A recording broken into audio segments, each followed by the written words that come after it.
करशन भाई पटेल का जन्म 1945 में गुजरात के एक किसान परिवार में होता है। ये पढ़ाई लिखाई में बचपन से ही अच्छे रहते हैं, इसलिए ये आगे चलकर केमिस्ट्री में बीएससी करते हैं और उसके बाद जब इनकी पढ़ाई खत्म होती है ये लैब टेक्नीशियन का काम करने लगते हैं। सबसे पहले ये अहमदाबाद के न्यू कॉटन मिल में काम करते हैं। इसके बाद गुजरात गवर्नमेंट के जियोलॉजी एंड माइनिंग डिपार्टमेंट में काम करने लगते हैं। करशन भाई पटेल की इस नौकरी से उनका जीवन और उनके परिवार का जीवन अच्छा चल रहा था। इनकी एक बेटी थी जिसका नाम था निरुपमा। वो अपनी बेटी से बहुत प्यार करते थे, लेकिन एक दिन निरुपमा का एक्सीडेंट हो जाता है और ये एक्सीडेंट इतना खतरनाक रहता है कि निरुपमा की मृत्यु हो जाती है। करशन भाई पटेल के पास अपनी बेटी की सिर्फ एक ही तस्वीर थी जो आपको निरमा के पैकेट पर दिखाई पड़ता है। जो ये सर्फ है जिसका नाम निरमा है, ये निरुपमा के नाम पर ही करशन भाई पटेल ने इसका नाम निरमा रखा। 1969 में करशन भाई पटेल ने अपने घर के पीछे बिना फास्फेट के निरमा पाउडर डिटर्जेंट बनाने का प्रोसेस शुरू किया। शुरुआती दौर में कुछ ही मात्रा में वो डिटर्जेंट पाउडर तैयार करते थे, पैकेट में भरते थे और 15-15, 20-20 किलोमीटर साइकिल से जाके उसको बेचा करते थे। उस समय मार्केट में एक डिटर्जेंट पाउडर बिका करता था जिसका नाम सर्फ था, जो कि हिंदुस्तान यूनिलीवर कंपनी का था। लेकिन सर्फ के साथ सबसे बड़ी समस्या ये थी कि उसकी पहुंच हर घर तक नहीं थी। उसका सबसे बड़ा कारण था उसकी प्राइस। उस समय 13 रुपए प्रति किलो के हिसाब से किसी भी सामान्य परिवार के लिए, किसी भी मध्यम वर्गीय परिवार के लिए डिटर्जेंट खरीद पाना बहुत ही मुश्किल था। और उसी दौरान जब करशन भाई पटेल निरमा को 3 से 3.5 रुपए के बीच में मार्केट में लेके आते हैं तो उसकी मांग बहुत तेजी से बढ़ने लगती है। शुरुआत में करशन भाई पटेल अपने प्रोडक्ट को लेके हर घर जाया करते थे और वहां पे लोगों से प्रॉमिस करते थे कि अगर इस डिटर्जेंट से आपके कपड़े नहीं साफ होते हैं तो मैं आपके पैसे वापस कर दूंगा।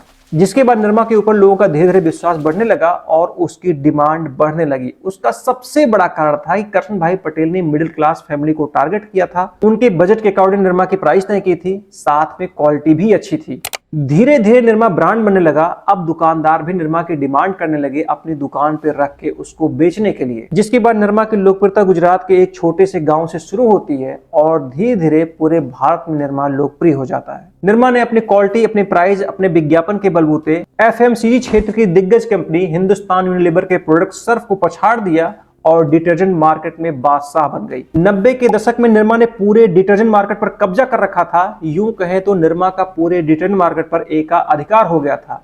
कंडीशन ये हो जाती कि हिंदुस्तान यूनिलीवर कंपनी निरमा को रोकने के लिए 1988 में अपना एक नया प्रोडक्ट लॉन्च करती है जिसका नाम होता है व्हील। ये च्यूल इस प्रोडक्ट को बेचने के लिए, मार्केट पे कंट्रोल पाने के लिए, निरमा से मार्केट को छीनने के लिए रोड शो तक करती है, अपने ब्रांड का प्रचार करती है, प्रसार करती है। यूं कहें कि एडवर्टीजमेंट पे तगड़ा पैसा खर्च करती है। हिंदुस्तान यूनिलीवर कंपनी के इतना ज्यादा कोशिश करने के बाद भी सिर्फ निरमा से वो 5% मार्केट खींच पाई। वो अभी भी लगभग हर वर्ष 1,70,000 टन से ज्यादा माल बेच रही थी। निरमा का एक ही ऐड, दूध सी सफेदी निरमा से आए, रंगीन कपड़ा भी खिलखिल जाए, लगभग 13 से 15 साल तक चला। लेकिन धीरे धीरे निरमा का मार्केट सिमटने लगा था। उसका सबसे बड़ा कारण था कि नई नई कंपनियां मार्केट में आ गई थी, कंपटीशन बढ़ चुका था। निरमा जहां पे टोटल रेवेन्यू का 3 से 4% मार्केटिंग पे खर्च करती थी, वहीं जो दूसरी कंपनियां मार्केट में आ चुकी थी अपने टोटल रेवेन्यू का 6 से 8% खर्च कर रही थी। साथ ही मार्केट में कई सारी कंपनियां आ चुकी थी। कंज्यूमर अलग अलग प्रोडक्ट को इस्तेमाल करना चाहता था। साथ में लोगों की परचेजिंग पावर धीरे धीरे बढ़ने लगी थी। लोगों को लगा कि निरमा एक सस्ता और घटिया प्रोडक्ट है, इसलिए भी निरमा धीरे धीरे पिछड़ने लगी। साथ में निरमा ने कई सारे प्रोडक्ट लॉन्च कर दिए जिसकी वजह से जो उसका डिटर्जेंट पर फोकस था वो धीरे धीरे कम होने लगा। सन 2000 आते आते हिंदुस्तान यूनिलीवर कंपनी की मेहनत रंग लाई। उसका जो व्हील प्रोडक्ट था वो बड़े पैमाने पर लोगों द्वारा पसंद किया जाने लगा। और निरमा के साथ एक और भी शिकायत आने लगी थी, जो लोग इसका इस्तेमाल करते थे उनके हाथों में जलन होने लगी थी। इस वजह से भी वो दूसरे प्रोडक्ट की तरफ भागना शुरू कर दिए।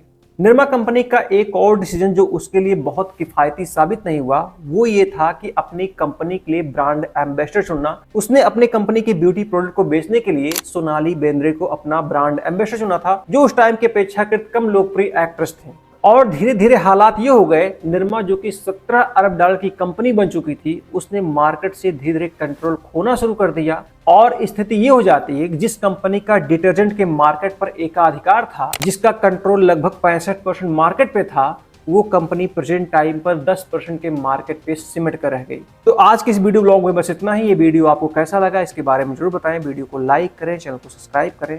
धन्यवाद।